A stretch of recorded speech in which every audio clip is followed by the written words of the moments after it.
Hey guys, it's Maxie here and welcome to another TEW 2016 video, of course with the WWE, back in 2003 as we've just had the aftermath of Wrestlemania 19. Now we're on the road to Backlash, so this is where we'll start to distance away from reality and pretty much make this an alternative reality. So we'll try and go through the show as always. It's a this week video, which means we'll have Raw, and then halfway through the video we'll switch to SmackDown. And yeah, I need to pace myself because it is absolutely sweltering here and this heat is absolutely horrible. So, here we are with Monday Night Raw. Before we jump in, the other thing I want to say is there is a few guys from Developmental who are now on Heat. There's going to be pros and cons of that. Some will lose to put people over, some will get hype videos and some momentum gained on that before they make the main roster. Some will just come straight up. As you'll see, there is one who will at least get a hype video on tonight's show. So, we're in Arizona, Veterans Coliseum, in front of 14,736 attendance. As you can see there, the starting promo has Triple H, who retained his championship last night, in there with Evolution teammates Batista and Randy Orton. Ric Flair is there as well, but as a manager, you can hear it in the background. He's in there with Shawn Michaels and Triple H. This is really just Evolution bragging about their victory last night. You know, Triple H retained the title, and Shawn Michaels saying, well, these things happen, he wants another opportunity. And Austin saying, him and The Rock, that's over and done with. He wants his opportunity, he wants to become the WWE champion yet again. So a good promo to start the show, then A-Star 98. Usual, gets the crowd hotter, it's a show off to a strong start. Austin comes out looking good. Fair enough, Batista and Orton look dreadful, but it's the only way you're going to get them to develop as characters. And you can see there, Randy Orton develops better performance skills. So we start the show, Ric Flair's in action, and it's a good matchup that sees Booker T defeat Ric Flair in 10:41 with a scissors kick. A nice B80 opening match. Ric Flair tiring me towards the end of the match, crowd hotter again, and Booker with a far better performance than Ric. Is the case of I'm probably going to phase Ric Flair out a lot more sooner than WWE did in real life. A few negatives there. Stamina, low morale, and declining physical ability. Next up, we had an extremely short matchup that saw a 3-minute warning defeat the Hurricane Spike Dudley in 4:30 when Jamal defeated Spike with a Samoan Spike. C-58, so I'm pretty happy with that. As I say, it's building up 3-minute warning, putting them over the two cruiserweights in this matchup. Jamal improving performance skills, and you'll see here a few negatives. Negative crowd reaction for Rosie, inconsistency, and because this was a storytelling match, they were of course holding back in that regard. Hour after the match though, 3-minute warning, they said they're going to beat them down, but of course who makes the save but Spike's big brothers, Bubba Ray and Devon. So continuing that feud between 3-minute warning, the Dudleys, basically everyone in our tag division, and that presents a C61 angle. We then have a hype vignette for an upcoming debuting superstar. In real life he went to SmackDown and it never really materialised and worked out.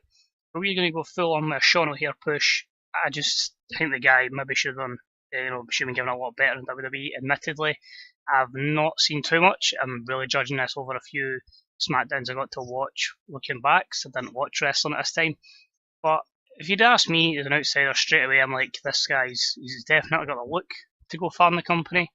And it's a shame that in real life he's no longer with us. But we're really going to go into this Sean O'Haire push, so the vignette brings an E+35. Next up, just a random dance segment. This was really just to make sure we get across the eye candy that we need for each show. We need the ratio of attractive females, and not every one of our divas, as one in this era, are female eye candy. So I put them all in one segment because Trish is carrying that injury, so we got rid of it that way, and that is a C+66. But I do still think we need a lot more depth in our women's division. And ironically, it was 2 versus 4, so maybe need another babyface. Next up, hype video promoting Mark Henry. Of course, Henry had that feud with Kane. he's looking to move on from that. So just showing how dominant he is in this kind of vignette video. A key player on Raw going forward with that C59 rating. Next up, Eric Bischoff confirms tonight we are going to see a match between the Commissioner or General Manager of Heat, Raven, as he takes on Kane, and that is a B-74. And the match itself, good wrestling, decent reaction from the crowd. Kane wins with a tombstone in 650, B-76. It's a simple match, it makes Kane look dominant, and unfortunately in the case of Raven, he's fired. Eric Bischoff fires him after this, fires him from not just Heat, not just Raw, but from the company in general, a C plus 68. Reason being, his contract was actually expiring in-game. I think he left WWE about this time in real life as well, to go to TNA. I just feel like declining physical ability was a good reason why. Time to move him on, and let him go to pastures now and give that spot in Heat to somebody else.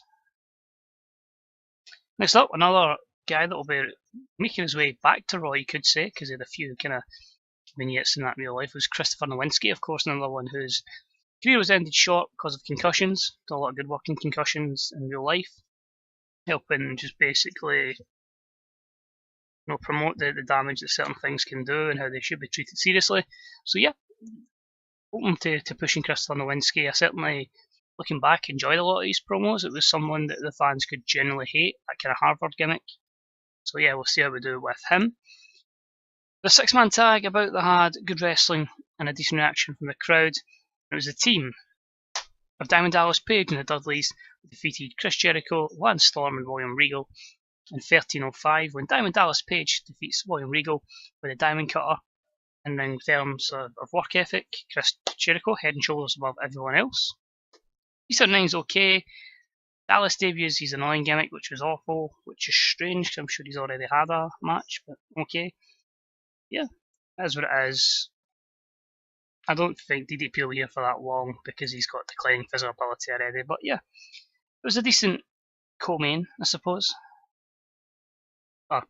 Co-main, I'm forgetting to put this match up next. We've got Rhino Celebration, it's a B77. Obviously, he shocked the world by winning the IC title last night on the pay-per-view, so it is a case of he's got his first challenge tonight.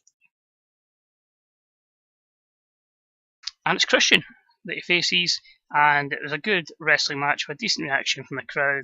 Rhino defeats Christian in 11:39 with a goer, making his first title defence. So basically, everybody's going to hunt this man beast. They're like, how did he win this? Why has it not went to Christian? Why has it not went to Chris Jericho?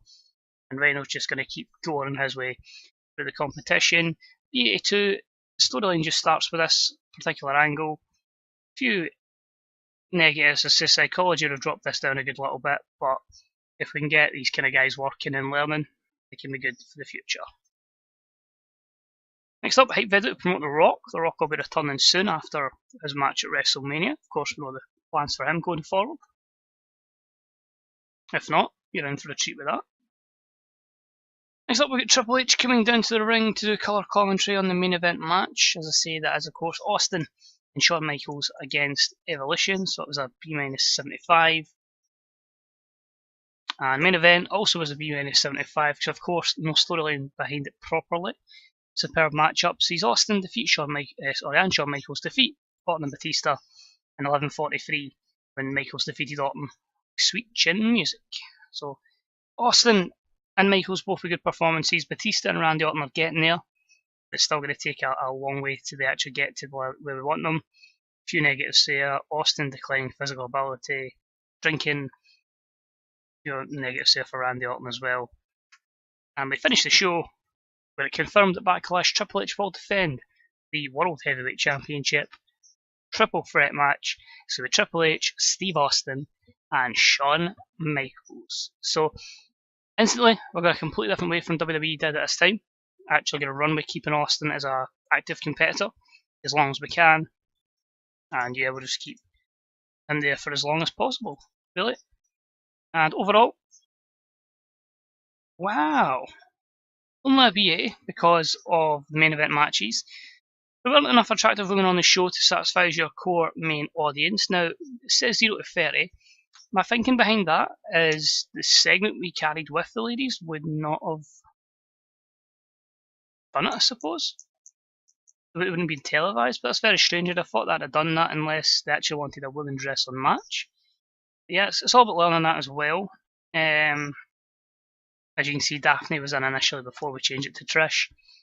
Yeah, very strange because Trish would have definitely qualified for one of them. But the main thing is increasing the popularity, and another thing learned as we carry on. So that's going to be it for Raw. Pretty decent show. Does the job. Gives you an idea where we're going with regards to that heading towards Backlash. Now, it's time for SmackDown. Now we have the SmackDown portion of the week as we head towards Backlash in 3 weeks' time. And we start with many people who had an impact at WrestleMania. We've got the A-Train, we've got the Big Show, we've got their manager Paul Heyman, alongside Kurt Angle, who lost his WWE Championship as The Undertaker won it to continue his streak. And of course we had Lesnar and Hulk Hogan in action as well. So a big segment here leading to a 6-man tag main event, which starts to show off very well with an A92. You can see there, because of Paul Heyman, we did have to make it unscripted. A few people struggled, a few people done well, but it gets to show off to a strong start, gets the crowd into it. No skill improvements, but a nice A92 to start the show. So Stephanie McMahon comes out and she's confirmed that tonight we're going to see a rematch for the US title between John Cena and Edge. This also got the crowd hotter, a B-75. The reality is I stupidly forgot to put the US title on the line at WrestleMania, so I have to put the championship on someone, so that match happens tonight. Winner's probably given away if you watch the WrestleMania video. So some decent stuff this show. To start off, an extremely short match. Chris Benoit picks up the win over B Squared in 4:55 with the crippler crossface. Nice submission victory. B-71. Makes Benoit look impressive. The former Bill Buchanan knows his role, jobs out. Few negatives there. Storytelling match of the day, just really keeping Benoit looking strong.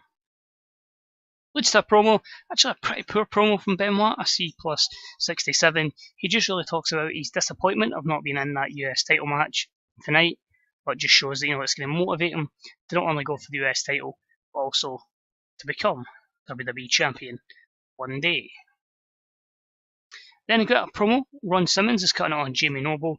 We have a mixed tag match, and just really Ron Simmons just saying, ain't no punk ass bitch, but Jamie Noble, gonna get in my way. Gonna show this little loser how it's done, effectively, because he's a big heavy guy. Just because obviously what Jamie Noble's like with his character, very obnoxious, arrogant, and strangely, that's quite a few things I didn't realise. So, poor match. Dawn Marie and Jamie Noble pick up the win over Tony Wilson and Ron Simmons in 7:14 when Noble beats Ron Simmons with a roll-up. Nice way to protect Ron. Of course, Ron Simmons was kind of phasing out just roughly, I think, a year later when they did the morphing of Bradshaw to JBL.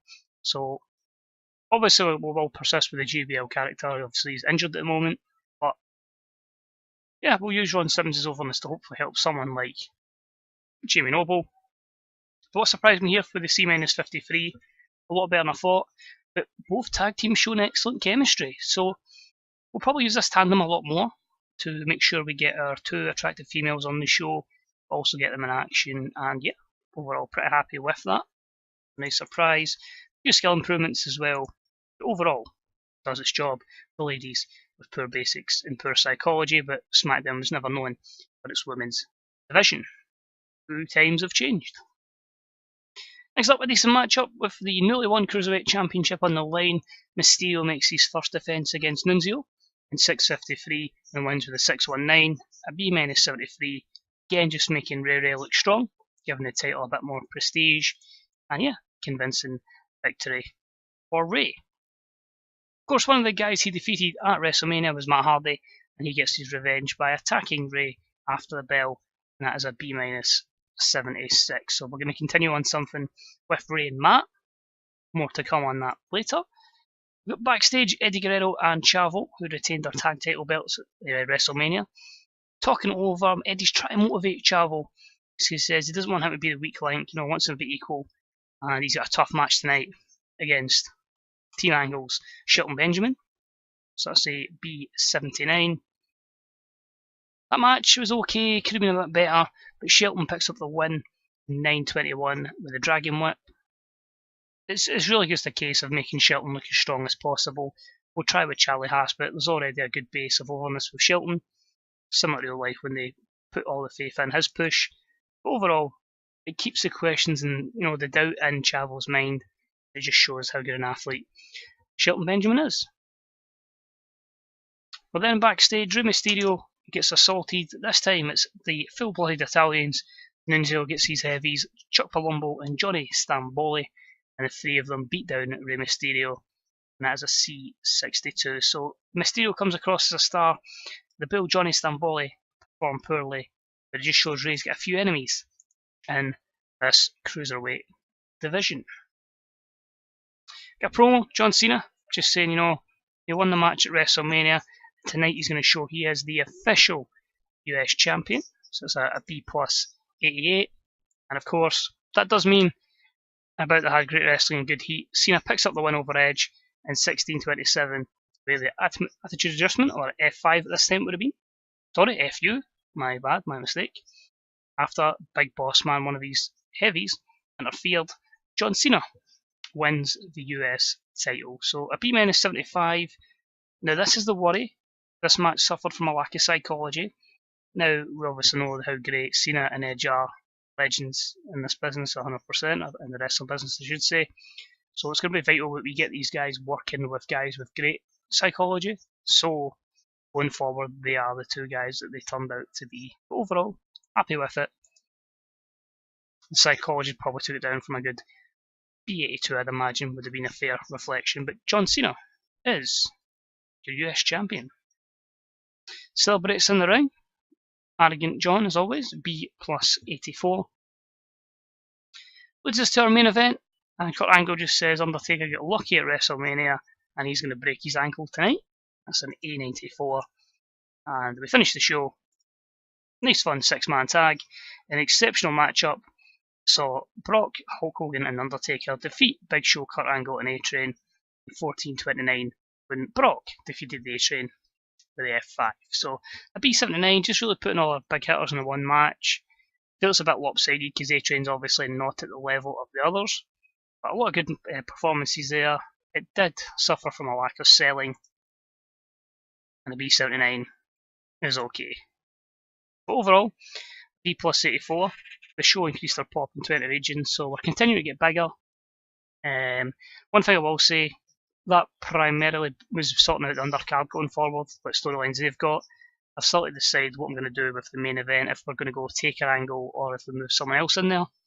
And, do we keep Hogan away or what we do? What we'll notice over the course of the series as well is there wasn't a draft, I think, until 2005, if I'm right in saying. Again, I didn't watch wrestling, so it's really off the top of my head from a bit of research. But we'll just do trades every so often, so maybe one guy goes to Raw, or one lady goes to Raw, and vice versa with that. But still enough, 2 shows for Raw and SmackDown before we get to Backlash, and then hopefully we can have a really successful pay-per-view. So, show got fantastic reviews, that's good to see. B-Squared gets nervous. And there you go. Their next big signing, but we'll do a medical exam on him. He's clean. Similar to real life, Bill Goldberg signs with the WWE. He will go to the Raw brand, and I think you know what storyline is booked in for him. A-Train needs to learn to sell, and Shannon Moore has poor psychology. That's cool, that's fine. Shannon Moore, plenty of time. A-Train will get there. And let's just put Goldberg into Raw.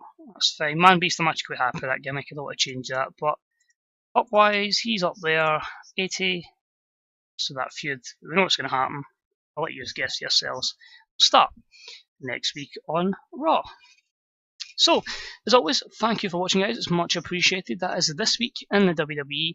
Say we'll head on to Goldberg's debut, which will be on Raw, because we'll have his first match on pay-per-view. So thanks for watching, much appreciated. A few things I just want to point out. If there's anybody you think we should sign, let us know if you feel we want to keep it slightly realistic to start with, or do we just dive in straight away and just go the indie talents that we're about this time. Let me know what you think. Anybody from OVW you think they should get the call up, give me a little shout and we'll see if we get them to Heat first and foremost, and then onto the main roster. And yeah, just any storylines you'd like to see, we'll try our best to play out. But cheers for watching, guys. Any comments on TW in general, wrestling in general, your own saves, don't be afraid to leave them in the comments section. And yeah, as always, any likes, deeply appreciated. And yeah, if you've not subbed, hit that sub button as well for TW content every couple of days. So cheers for watching. Mind check out the other guys in the Fantasy Booker subreddit and the Grey Dog software forums. And I'll catch you next time for This Week in the WWE. Bye bye.